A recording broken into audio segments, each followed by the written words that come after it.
Coming up on 5-Minute News. Multiple people killed at Colorado supermarket. Biden eyes $3 trillion for infrastructure, schools, and families. And US COVID-19 cases show weekly uptick for first time since January. It's Tuesday, March 23. I'm Anthony Davis. A gunman opened fire at a supermarket in Boulder, Colorado on Monday, killing 10 people, including a police officer, before being arrested, marking the second deadly US mass shooting in less than a week. Police gave few immediate details of the shooting and no known motive for the violence, which unfolded at about 3 p.m. in a King Soopers grocery store in Boulder, about 28 miles northwest of Denver. Frantic shoppers and employees fled for cover through the supermarket as law enforcement officers swarmed the scene, located about 2 miles from the University of Colorado's flagship campus. Sarah Moonshadow, a customer and Boulder resident who was in the store with her son Nicholas, recounted scenes of pandemonium as gunfire rang out from inside the store. "We were at the checkout and shots just started going off," Moonshadow said. "And I said, 'Nicholas, get down.' And Nicholas ducked. And we just started listening and heard just repetitive shots. And I said, 'Nicholas, run.'" Moonshadow said she tried to go to the aid of a victim she saw lying on the pavement just outside the store, but her son pulled her away, telling her, "We have to go." The woman broke down, adding, "I couldn't help anybody." The bloodshed came less than a week after gun violence last Tuesday that left 8 people dead, including 6 Asian women, at 3 day spas in and around Atlanta. A 21-year-old man has been charged with those killings. Boulder Police Chief Maris Herold said 10 people perished in the attack at King Soopers grocery. Among them was 51-year-old policeman Eric Talley, an 11-year veteran of the Boulder Police Force, who she said was the first officer at the scene. Police said the suspected gunman was believed to be the only individual with serious injuries who survived the bloodshed. He was not publicly identified.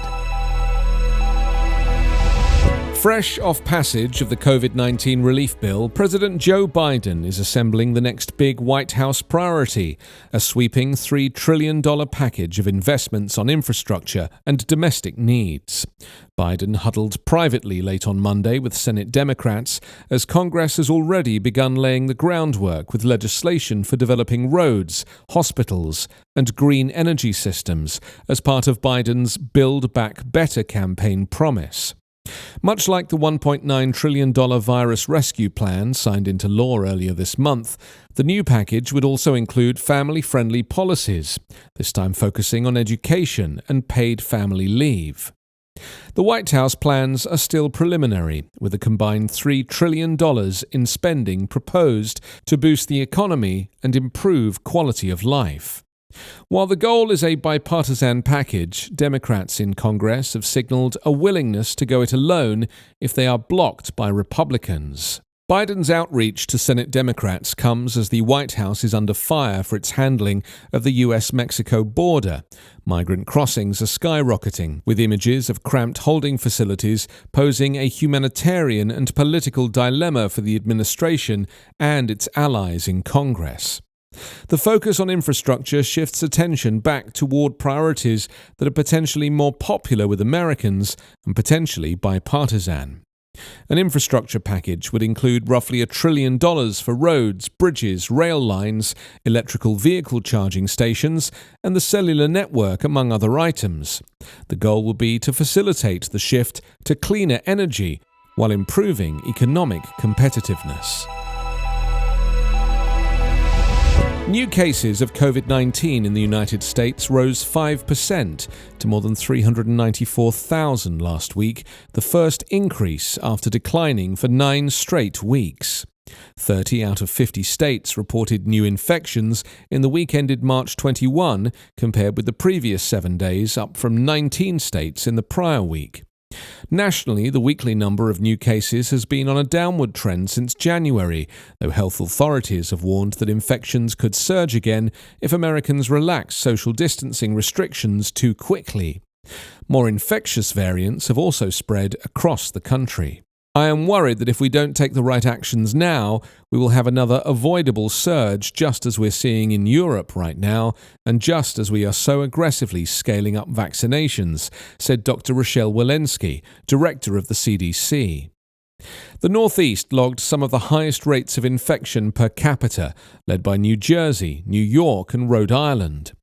Deaths from COVID-19 fell 15% to 7,793 last week, or about 1,100 per day.